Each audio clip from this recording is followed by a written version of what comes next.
Good morning everyone. School शिक्षा के तहत आज हम डिस्कस करेंगे नेक्स्ट सेक्शन के बारे में। स्कूली शिक्षा के लगभग सभी एग्जाम खत्म हो गए हैं और अगला सेशन 1 अप्रैल के बाद ही शुरू होने वाला है। सबसे पहली बात तो सभी पेरेंट्स से कि अगर आप बच्चे को किसी स्कूल में अच्छे स्कूल में पढ़ा रहे हैं और वो उस स्कूल में सरवाइव नहीं कर पा रहा या किसी विषय में कमजोर है या किसी एक्टिविटीज में कमजोर है, तो उसको 1-to-1 मेंटोरिंग की जरूरत है। बहुत सारे पेरेंट्स ऐसे करते हैं कि सेशन के स्टार्ट में ही ट्यूशन रख देते हैं। बहुत सारे पेरेंट्स ऐसे हैं कि वो मिड में या लास्ट में रखते हैं।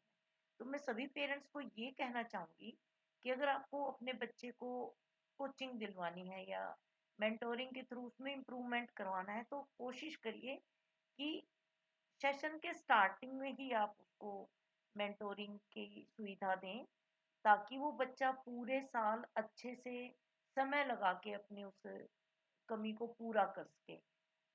फीस आपको देनी ही होती है, तो लास्ट में जब आप किसी का हेल्प कर देते हैं बच्चे को, वो फैसिलिटीज देते हैं, तो बच्चा ही है। उसकी बहुत लिमिटेड कैपेसिटी होती है, तो वो उस हिसाब से इम्प्रूव नहीं कर पाता।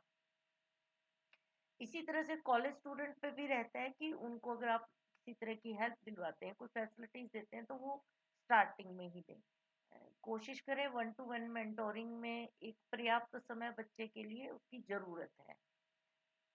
नेक्स्ट सेशन में बच्चे स्कूलों में जाएंगे, एक फॉर्मल प्लेटफॉर्म अवेलेबल रहता ही है सब बच्चों के लिए। ग्रुप में जो कुछ भी होता है वो बच्चे सीखते हैं और बहुत अच्छा एजुकेशन सेक्टर में इम्प्रूवमेंट आ रहा है। बहुत सारे प्लेटफॉर्म ऐसे हैं जो एजुकेशन पे बहुत अच्छा काम कर रहे हैं। एजुकेशन को ग्रूम करने के लिए हमारा भी एक छोटा सा प्लेटफॉर्म है, जिसमें हम बच्चे को 1-to-1 मेंटोरिंग देते हैं। उसमें बच्चे की लैंग्वेज रहेंगी तो हिंदी और इंग्लिश, उसके अलावा लगभग सभी सब्जेक्ट तीनों ही स्ट्रीम के, ह्यूमैनिटीज, कॉमर्स और साइंस, जिसमें कि मेडिकल और नॉन मेडिकल के सभी। और कुछ जो है वो जैसे एसएससी की प्रिपरेशन है, बीएड का है, जेबीटी का एंट्रेंस टेस्ट है, या किसी भी सीयू के की प्रिपरेशन है, या कॉलेज में आपको कोई भी सब्जेक्ट अगर इम्प्रूव करना है, तो आप हमसे कांटेक्ट कर सकते हैं। आपको 1-to-1 मेंटोरिंग मिलेगी।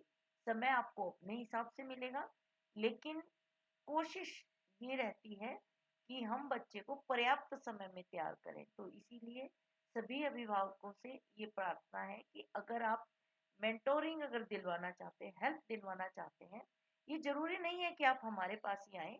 ऐसा कोई जरूरी नहीं है। बस एक सुझाव कह सकते हैं या एक डिस्कशन का एक हिस्सा कह सकते हैं कि पेरेंट्स को, शायद सब पेरेंट्स को या कुछ पेरेंट्स को इस चीज की अवेयरनेस ना हो, इस बात की अवेयरनेस ना हो कि मेंटोरिंग जो है वो हम अपने हिसाब से ना दिलवा के बच्चे की साइकोलॉजी को समझ के उसको पूरे साल जो है वो एक फैसिलिटीज दे, ताकि बच्चा जिस चीज में भी कमजोर है, जिस भी विषय में कमजोर है, जिस भी एरिया में वो कमजोर है, स्कूली लेवल पे या कॉलेज लेवल पे, या वो जॉब पाने में कोई डिफिकल्टी फील कर रहा है, तो उसको जो कोचिंग दिलवा रहे हैं वो पूरा समय के लिए दिलवाइए, ताकि वो उसका बेस और वो अपने आप को अच्छे से पर्याप्त समय दे के प्रिपेयर कर सके।